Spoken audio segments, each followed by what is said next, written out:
प्रणाम। हम ओमनाथ विलेजुआ चैनल पे आप लोगों का स्वागत है।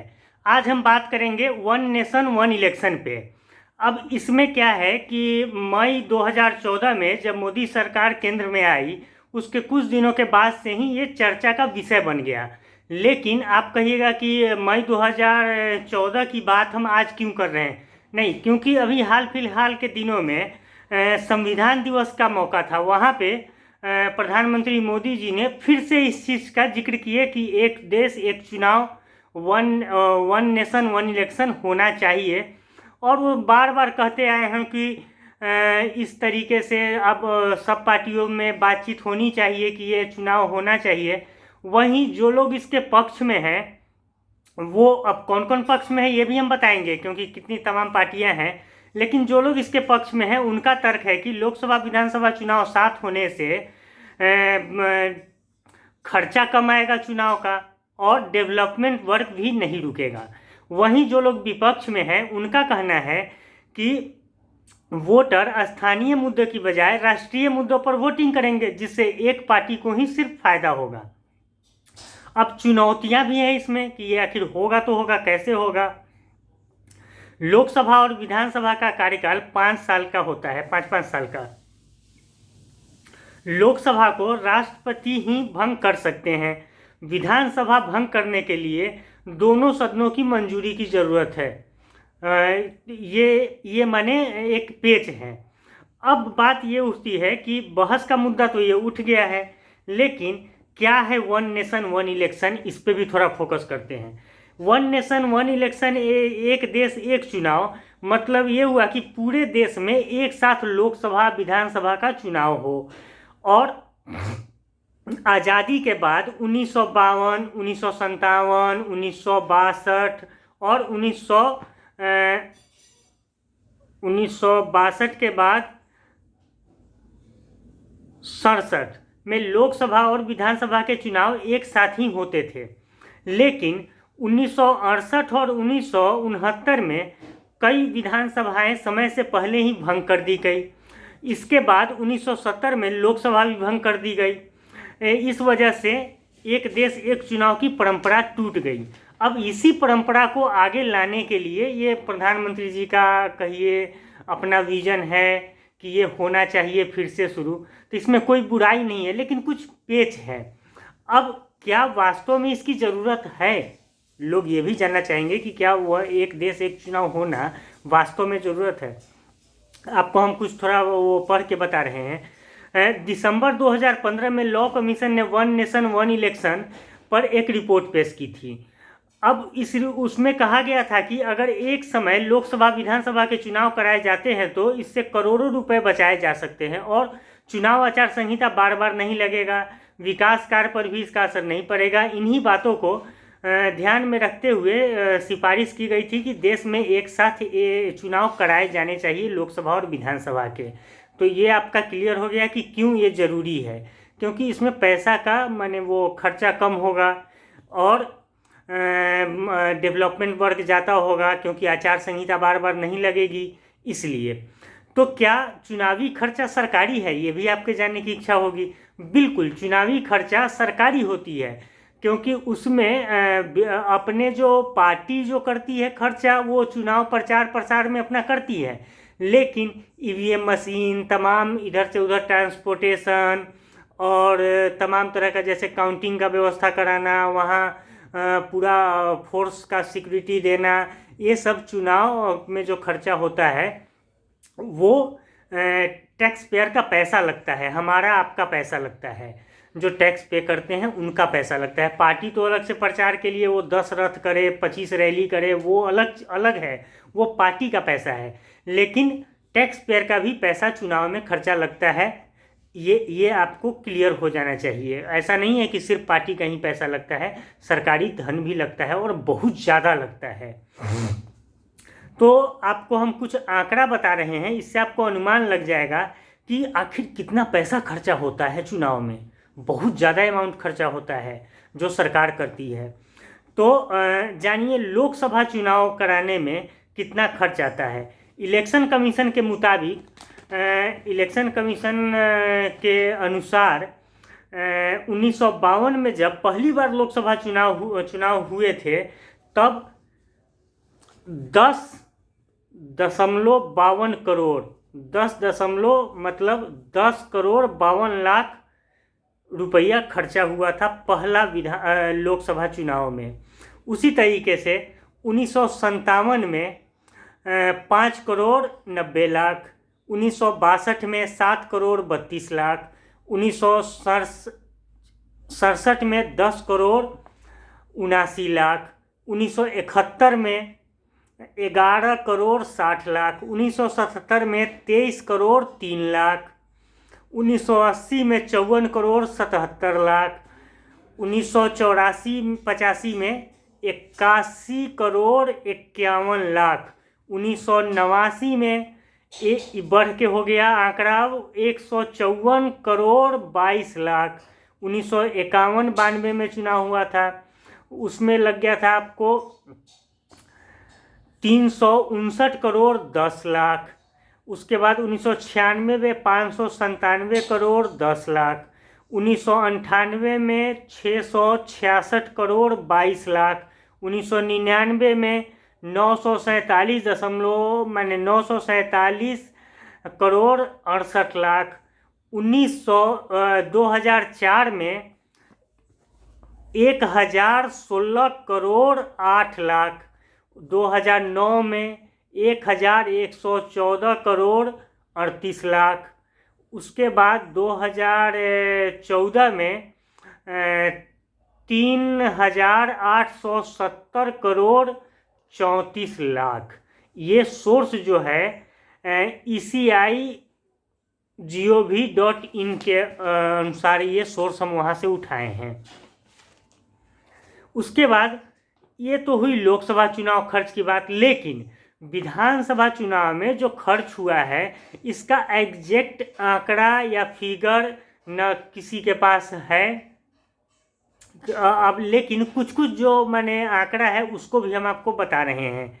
इसमें है क्योंकि इसमें विधानसभा में खर्च में सही हिसाब किताब किसी के पास नहीं है, लेकिन 30 अगस्त 2018 को लॉ कमीशन ने एक रिपोर्ट पेश की थी। इस रिपोर्ट में कमीशन ने 2014 के लोकसभा चुनाव के आसपास हुए विधानसभा चुनाव के खर्च को जानकारी दी। उस रिपोर्ट में कमीशन ने महाराष्ट्र, मध्य प्रदेश, हरियाणा, झारखंड और दिल्ली में लोकसभा चुनाव और विधानसभा चुनाव में कितना खर्च हुआ इसकी तुलना की और पाया था कि इन राज्यों में लोकसभा चुनाव के वक्त जितना सरकारी खर्च हुआ लगभग, बहुत माने आश्चर्य वाली बात है, जितना माने लोकसभा चुनाव में खर्च हुआ था उसके आसपास ही विधानसभा चुनाव में खर्च हुआ। इसकी तुलना की थी और पाया था कि लोकसभा और चुनाव के वक्त जितना सरकारी खर्च हुआ लगभग उतना ही खर्च हुआ।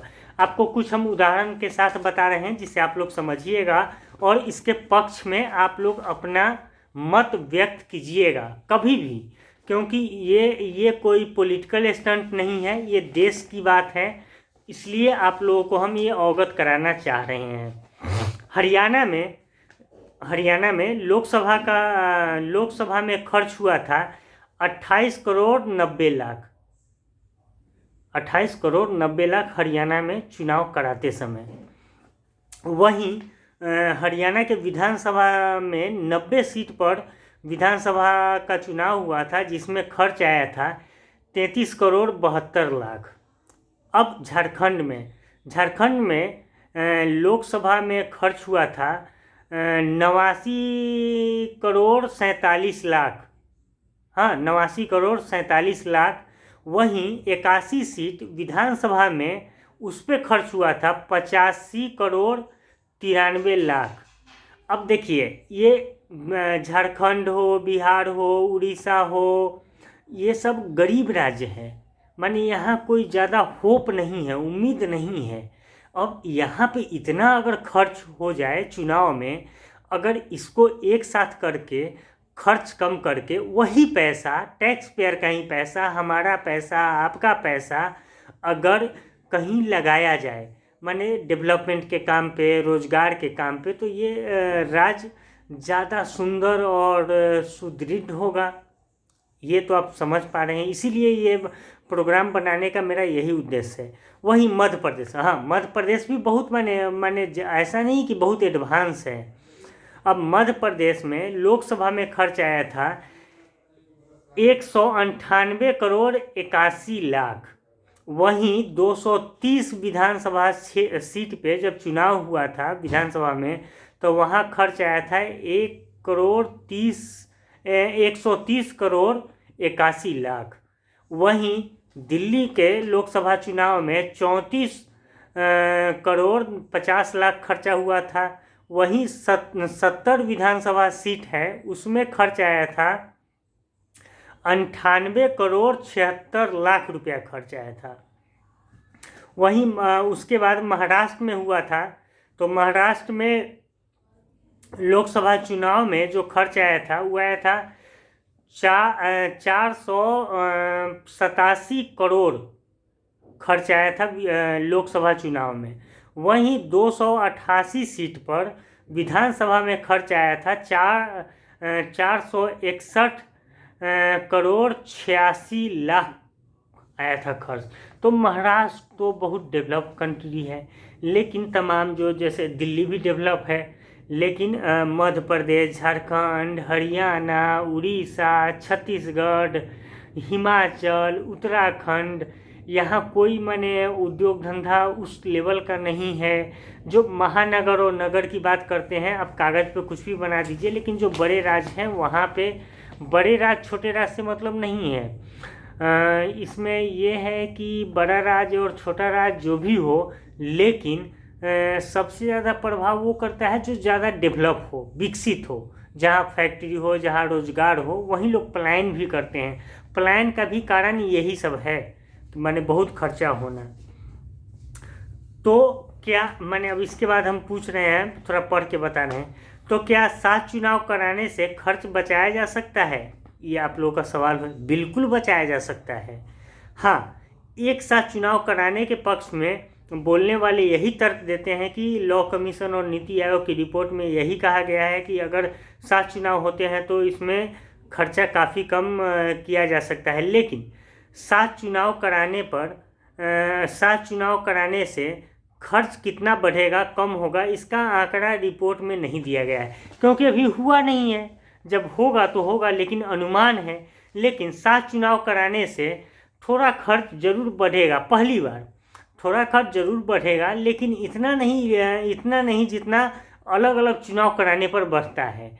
एक साथ इसलिए बढ़ेगा क्योंकि ईवीएम मशीन ज़्यादा खरीदना पड़ेगा, ज़्यादा आर्मी को डिप्लॉय करना पड़ेगा, तमाम तरीके के उन लोगों को ट्रांसपोर्टेशन और ये फलाना ठिकाना जो खर्चा होता है चुनाव में, बेसिकली जो सरकार करती है, उसमें कमी है। पहली बार तो ज़्यादा वो पैसा खर्च होगा, लेकिन उसके बाद धीरे धीरे ये रिड्यूस होगा, मतलब कम होगा ये चुनावी खर्चा, ये आप जान लीजिए। अब इसमें लॉ कमीशन ये भी बताए हुए है कि इसमें यह भी कहा गया है कि 7 चुनाव कराने पर सिलसिला आगे बढ़ता है तो 2024 में 1751 करोड़ रुपए का खर्च बढ़ा। यानी धीरे धीरे ये वही जो हम बात बोल रहे हैं वही इसमें लिखा गया है, वही कमेगा। अब अगले बात पे आ रहे हैं। चूँकि वीडियो बड़ा होगा, क्योंकि आप लोग समझिएगा तभी इसको लागू होने में आप लोग सरकार की मदद करेंगे। नहीं तो आज किसान आंदोलन का क्या है, मोदी सरकार जब बोल रहे थे कि किसान आंदोलन किसान के लिए दुगनी आय करेंगे, लेकिन दुगनी आय करने के लिए उनका जो अपना सोच है वो आगे बढ़ाएं, और उसके तहत ये सब काम किए। एमएसपी पे छेड़छाड़ नहीं होगा, ये सरकार बोल रही है, लेकिन जो भी जितने वादे किए कि किसान की आय दुगनी करेंगे, तो आज तक तो जब तक कांग्रेस थी, अब हम 70 साल नहीं बोलेंगे, क्योंकि 70 साल में कई लोग आए गए, और सारे प्रधानमंत्री, सारे जितने तमाम तरह की सरकारें आई, सब कोई अपने से बेहतर किया है। अगर ये कोई बोल रहा है कि हम सबसे बेहतर किए, वो बिल्कुल गलत है। उस समय जो देश में जो ज़रूरत था उसके अनुसार वो लोग काम किया। आज कांग्रेस की बात होती है, नरसिम्हा राव का कोई बात नहीं करता है। नरसिम्हा राव जितना काम, नरसिम्हा राव प्रधानमंत्री काल में जितना काम किए उतना कोई नहीं किया कांग्रेस में, लेकिन उनका जिक्र नहीं होता है। हाँ, तो ये तमाम चीज़ें हैं जो माने सरकारें करना चाहती हैं। कोई भी सरकार जो चुन के आती है वो देश हित में बेहतर काम करती है और करती रहेगी। ये हम जनता जनार्दन को ये चीज़ समझना चाहिए। अब किसान नहीं समझ रहे हैं, हो सके किसान आंदोलन में जो किसान के जो नेता हैं वो लोग इसका विरोध कर रहे हैं, तो हो सके सरकार की तरफ से कमी हो, मोदी सरकार की तरफ से कमी हो कि उनको संतुष्ट न कर पाए हों, लेकिन ये उनकी कमी है, इसको हम मानते हैं और स्वीकार भी करते हैं हम एज ए इंडिविजुअल पत्रकार और देश के नागरिक होते हुए, क्योंकि उनको समझाना चाहिए कि आप लोगों के बेहतरी के लिए कर रहे हैं। नहीं होगा तो कल को कांग्रेस जीत के आए, अगर इसका माने परिणाम एकदम बुरा हो तो कांग्रेस जीत के आए, इस कानून को रद्द करे। जैसे मोदी जीत के आए और तमाम जो ऐसे कानून थे जिसको ये रद्द किए, ये बताते हैं आंकड़ा एग्जैक्ट हमको याद नहीं है, 1000 में या 100 में बताते हैं कि ऐसे कानून थे जिसको हम रद्द किए। तो कांग्रेस जीते आए, जनता में अपना जगह बनाए और वैसे कानून को रद्द करे, इसमें कोई बुराई नहीं है, लोकतंत्र है। अब जब खर्च कम या बच रहा है तो फिर साथ चुनाव कराने में दिक्कत क्या है, अब इस पे बात करते हैं। 5 साल का कार्यकाल होता है। संविधान के आर्टिकल 83 के अनुसार लोकसभा का कार्यकाल पढ़ रहे हैं, इसीलिए आप लोगों के साथ आई कॉन्टेक्ट नहीं बन पा रहा है। 5 साल तक रहेगा। 5 साल का वर्तमान कार्यकाल की बात किए। संविधान के आर्टिकल 83 के अनुसार लोकसभा का कार्यकाल 5 साल तक का रहेगा, जबकि आर्टिकल 172(1) के अनुसार विधानसभा का कार्यकाल 5 साल तक ही रहेगा। हालांकि आर्टिकल 83(2) में प्रावधान है कि लोकसभा और विधानसभा का कार्यकाल एक बार में सिर्फ 1 साल के लिए ही बढ़ाया जा सकता है। मतलब एक साल में सिर्फ एक बार में सिर्फ 1 साल के लिए बढ़ाया जा सकता है, बशर्ते देश में इमरजेंसी लगी हो। भगवान बचाए इमरजेंसी से, इमरजेंसी नहीं लगना चाहिए कोई भी सरकार है। हाँ, इसको आप लोग नोट कीजिएगा गौर से, इमरजेंसी बड़ा कष्टकारी है। 1977 में इमरजेंसी की वजह से लोकसभा का कार्यकाल 10 महीने के लिए बढ़ाया गया था। इमरजेंसी के काल में सब अस्त व्यस्त हो गया था तो 10 महीने के लिए बढ़ाया गया था, जबकि साल भर नहीं था, 12 महीने नहीं था। 5 साल से पहले भंग कैसे होगी, कोई भी लोकसभा या विधानसभा कैसे भंग होगी, इसके बारे में भी आप लोग जान जाइए। लोकसभा और विधानसभा को 5 साल से पहले किस आधार पर भंग किया जा सकता है, आर्टिकल 85(2) और (b) में राष्ट्रपति के पास लोकसभा भंग करने का अधिकार है। इसी तहत से आर्टिकल 174(2)(b) में गवर्नर के पास विधानसभा भंग करने का अधिकार है। मैं लोकसभा तो वो राष्ट्रपति भंग कर सकते हैं, लेकिन विधानसभा भंग करने के लिए गवर्नर के पास अधिकार है। लेकिन यहाँ भी एक पेच है, जो हम शुरू में पेच की बात किए थे वही वो पेच है। वो ये पेच है कि अगर राज्यपाल विधानसभा भंग करने की सिफारिश करते भी हैं तो दोबारा चुनाव कराने की ज़रूरत पड़ती है, तो संसद के दोनों सदनों की मंजूरी जरूरी होगी, तभी भंग कर पाएंगे। अगर लोकसभा 5 साल के लिए भंग हुई तो एक साथ चुनाव कराने में तीन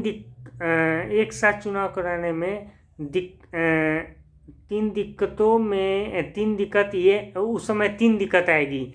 ये है कि अगर लोकसभा 3 में से क्या है वो हम बता रहे हैं, थोड़ा पढ़ रहे हैं, चूँकि हम टीवी पे नहीं प्रोग्राम करते हैं कि मेरे पास टेली वो जो टीपी होता है वो है, हम टीपी रीड करके आते हैं, ऐसा नहीं है। हम लिख के लाते हैं, पढ़ के आते हैं किताब से, तब जाके आप लोगों को बताते हैं।